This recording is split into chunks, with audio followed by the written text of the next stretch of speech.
Hello, and welcome to my channel. My name is Jonathan Cohn, and today I have my book review of the book Ascendant by Michael R. Miller. It's the first book in the Songs of Chaos series. I received this book from Michael R. Miller's team. It was one of his assistants that sent it to me, and in exchange for an honest review. And I really liked the cover when I got it. It has a gorgeous cover, and this was made by Monolith Books, which is, I think, an independent publisher. But it says in association with the Broken Binding. So I don't know exactly what that means. Whether the Broken Binding did the printing or whether the design was, I don't know. But still, this book has a very nice cover, and I like it. And so I was, excited to read it. And I really didn't know much about it other than some other book reviewers had read the book and enjoyed it. And so I'm trying to do one indie pub / self-pub book each month to try to, give some love over to those books. And so I picked up this book, having very little expectations about it, and it was delightful. It was an absolute delightful book to read. The way I would pitch this book to people is if Anne McCaffrey, you had one of her Pern books, but if the world building and the specifically the magic system, if the magic system was done by Brandon Sanderson, but the world building was more Anne McCaffrey, and if the characters were like How to Train Your Dragon, so the world building Anne McCaffrey, the characters How to Train Your Dragon, the magic system, Brandon Sanderson. That's the conglomerate you get to get this book. It is very much a dragon rider fantasy story. And this sets it apart, which you can tell from the cover, that the main dragon that we're following is blind, and that makes for a very interesting dynamic between the dragon and its main and our main character of Holt. The dragon's name is Ash, and so Holt is a kitchen boy, and because of some circumstances in this book, he ends up with this baby dragon, and he has to grow the dragon, and bad things happen, and he has to escape and fight all these battles and try to train with the dragon and learn the magic to ride the dragon, because it's not just ride the dragon and breathe fire. There's like magic behind it. It's very detailed. The magic is very Brandon Sanderson-esque, but the magic is very understandable. It's very easy to get into.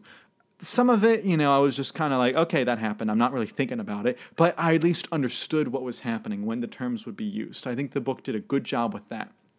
And the character of Holt is very sweet, very relatable, very traditional hero in your fantasy, traditional boy hero. I think he's supposed to be like 15 years old in this book. And his dynamic with Ash is just delightful because it's unlike How to Train Your Dragon. It's actually like there's like verbal communication, but it's more like telepathic. He can hear the dragon's thoughts at times, and the dragon can hear his thoughts. And they have such a sweet dynamic, and they're kind of bonded in that kind of special, Game of Thrones and other book series where you have to be connected to the dragon type thing. That's very much the case here, which I think is also the case in Anne McCaffrey's books. But his bond with Ash, Holt's bond with Ash, is very sweet in this book. And there's other characters. Talia is very interesting. She's another dragon rider in the book. Brode, Brode. I don't know. I'm assuming I pronounce it Brode. Maybe it's Brody. Anyway, I'm going to call him Brode. He was very much like the Gandalf-type character, the old, wizened character who's mentoring our main character. He was really nice. And I enjoyed the villains are these like insectoid swarm that comes in, and it was gross, and it was kind of creepy, and it reminded me of Dave Wolverton's The Golden Queen series, which also had like a swarm of insects as the kind of villains in the book. And so I thought the villains were effective. I think the world building is effective. We only see a tiny bit of the world in this book. Like the map takes up the whole, like when you open it up, the map takes up a lot of space, and we only see a tiny fraction of the map in this book, which, leaves open a lot more opportunity for future books, which there are currently, as I record this, 3 books out, and he is almost done with the 4th book in the series. And so I'm very excited to see where he goes with the future books. I'll definitely be reading them. criticism. The one criticism I have, which I think is a major, or not a major criticism, but the one criticism I have is that the book feels a little bit long in the middle.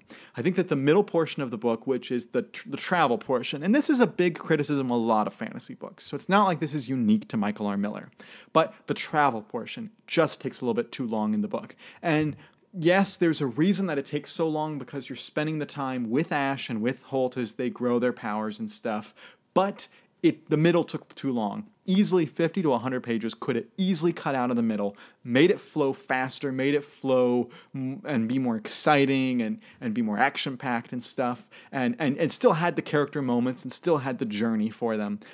So that's the big criticism I have of the book.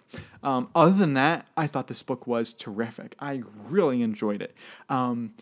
So I give it an 8 out of 10. I thought it was a delightful book. Really, the character dynamic between Ash and Holt is what sold me on the book, because I just thought they had such a sweet and great dynamic. Now, one thing on the formatting of the book, for self-pub, my biggest frustration is the formatting, because it always looks kind of cheap. The formatting is not cheap here. I'm very pleased that the formatting is not cheap. You know, the font type is really good. The spacing on the font type is really good. I loved all that. Even like the cover inside, when you flip it open, looks really nice. There's one thing missing. The not table of contents, the copyright page is not present. There's no copyright page here. And the page where it should be is kind of blank. And I know that this is self-pub, or self/indie pub, but you really need to have a copyright page done right. So that was a little frustration, but that doesn't affect like my rating of the book itself. I just wanted to put that out there, that from a formatting perspective, I liked the formatting of the book itself, except for the copyright page. So that's my review of Ascendant by Michael R. Miller. Really enjoyable, 8 out of 10, solid fantasy. I'd had so many mediocre fantasy books earlier in the year, so I'm excited to have a good fantasy book, as well as the last fantasy book I read, which was The Silverblood Promise. So I am on a roll now with fantasy. Hopefully I do not kill that roll, because my next fantasy book is a Malazan book. Anyway, that is my review of Ascendant. Let me know your thoughts on the book, if you've read it, in the comments section down below. And what did you think of the series as a whole? And have you read Michael R. Miller's other books? Let me know all those thoughts in the comments section down below. And until next time, I'm Jonathan, and thank you for watching.